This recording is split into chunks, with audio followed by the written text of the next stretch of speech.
The Mandela effect begins with a simple memory, something you're absolutely sure of. You can picture it vividly, the way it looked, the way it sounded, the way you felt when you first encountered it. Maybe it's the Berenstain Bears, spelled with an E. Maybe it's Darth Vader saying, "Luke, I'm your father." Maybe it's Pikachu's tail with a black tip. And then one day, you discover you've been wrong. Not only are you wrong, but you're surrounded by people who also remember it the exact same way you do. Yet the evidence, the books, the films, the recordings tells another story. That's the unsettling magic of the Mandela effect, the creeping realization that what we remember doesn't always align with the world as it is. At first, psychologists chalk this up to false memory. Our brains are not recorders. They are reconstructors, constantly piecing together fragments of experience into a coherent whole. Every time we recall something, we're not replaying a perfect recording, we're rebuilding it from scratch, and in the process, details shift, blur, or are replaced. Think about it like this: your brain doesn't store a movie file of your past. It stores puzzle pieces. When you remember, your mind assembles those pieces, but sometimes it grabs the wrong ones. It fills in blanks with guesses, stereotypes, and cultural expectations. That's why so many people remember the Monopoly man with a monocle. Wealthy men in top hats often have monocles in cartoons, so our minds unconsciously add the detail. But this doesn't fully explain the Mandela effect's power.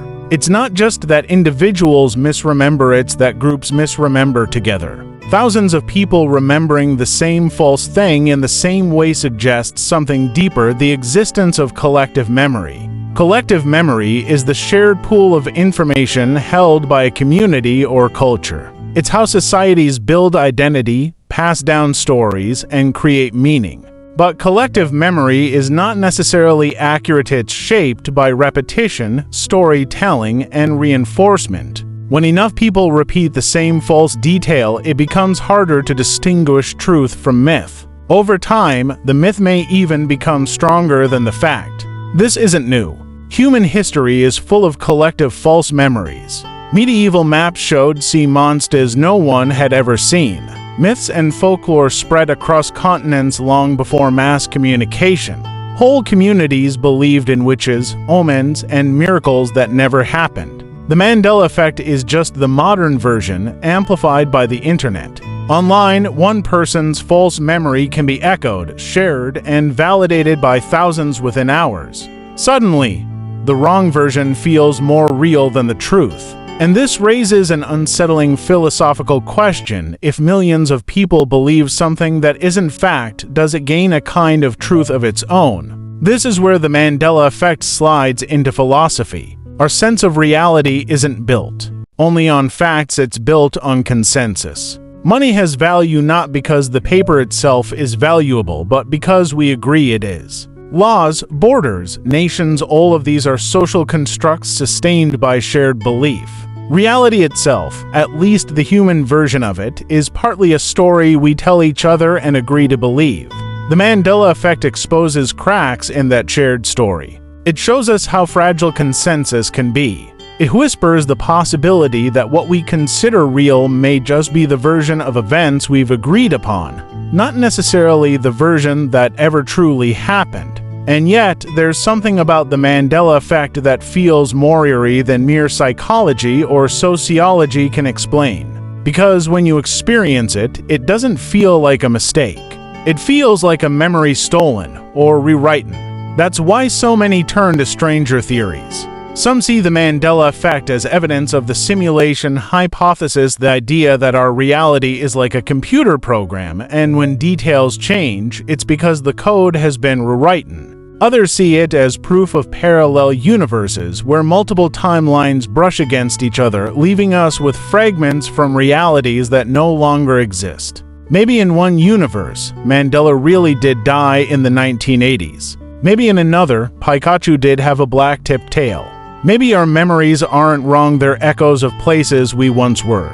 These theories sound like science fiction, but they resonate because they capture a deeper fear. The fear that reality is not stable. That what we take for granted as solid and unchanging may, in fact, be fragile, malleable, and shifting beneath us. And that fear cuts deeper than just cartoons or movie quotes. Because memory is not just about trivial details, it's about identity. Who we are is built on the things we remember, our childhoods, our relationships, our triumphs and failures. If memory can be rewritten on a collective scale, what does that mean for the self? If we can be wrong about simple words and images, how much of our personal history can we ever truly trust? Think about déjà vu, that unsettling sense that you've lived this moment before. Psychologists explain it as a brain glitch or memory processing lagging slightly, tricking you into feeling repetition. But others interpret déjà vu as something more cosmic, a sign of multiple realities or a glimpse of a timeline repeating itself. The Mandela effect is déjà vu on a cultural scale. It's the sense that all of us, together, remember something from a version of reality that no longer exists. The horror of the Mandela effect isn't just in the false memories. It's in the creeping realization that the line between reality and illusion is thinner than we'd like to admit. It's in the possibility that our very lives, our very world, might be built on foundations of sand. Picture this: you're holding an old VHS tape from your childhood. You know it had a certain logo, a certain jingle, a certain phrase. You can see it in your mind as clearly as if it happened yesterday. But when you play it, it's different. The phrase is gone. The logo has changed. And when you ask others, some agree with you, swearing they remember it too, while others look at you with confusion, insisting it was always this way. That tension, the certainty in your memory versus the certainty in the evidence, is the very heart of the Mandela effect. It asks us, what happens when the mind and the world no longer align? Which do you trust? The evidence in front of you, or the memory within you? And the more you think about it, the more disturbing it becomes. Because if we can misremember these small details so vividly, what else might we be misremembering? What else might have already shifted without us noticing? Did you always live in this town? Was your friend's laugh always that way? Did your past unfold exactly as you remember it, or has it been rewritten in ways too subtle to detect? The Mandela effect is not just a curiosity. It's not just a trick of memory. It is a reminder of how fragile our grasp on reality truly is. It reveals that memory, the foundation of our identity, our history, and our understanding of the world, is not as trustworthy as we think. And once you've seen that, it's hard to unsee. Because the question lingers: if we can't trust our memories and we can't always trust our collective history, then what can we trust? The Mandela effect doesn't give us answers. It gives us doubt. And doubt, once planted, spreads. Maybe it's just bad memory. Maybe it's just psychology. Or maybe it's proof that reality is stranger, thinner, and more fragile than we could ever imagine. And the scariest thought of all, maybe tomorrow, something else will change and you won't even remember the way it used to be.